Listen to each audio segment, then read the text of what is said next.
tidak menyalahgunakan kewenangan. Memasuki tahapan pilkada wali kota dan wakil wali kota Lubuk Linggau, para penyelenggara pemilu terus gencar melakukan berbagai persiapan, salah satunya Panwaslu Kota Lubuk Linggau. Di mana untuk menjalankan fungsinya, Panwaslu membentuk petugas pengawas lapangan yang ditempatkan di setiap kelurahan.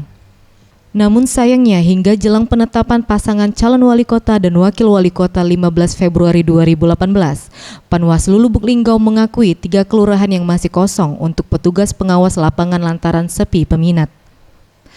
3 kelurahan yang belum ada petugas Panwaslu kelurahan ini semuanya berada di Kecamatan Lubuk Linggau Barat 1, yakni Kelurahan Bandung Kiri, Kelurahan Tanjung Indah, serta Kelurahan Lubuk Aman.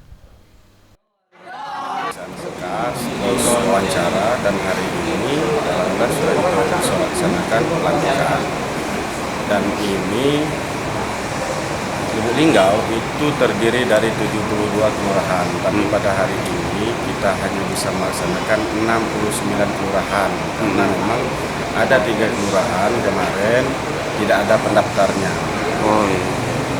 Jadi mungkin menyangkut penambahan 3 itu kita masih menunggu petunjuk dari provinsi.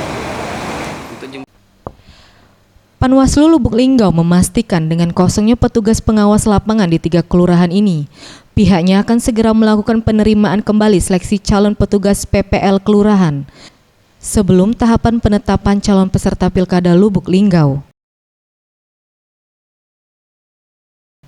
Tim Liputan Sriwijaya TV.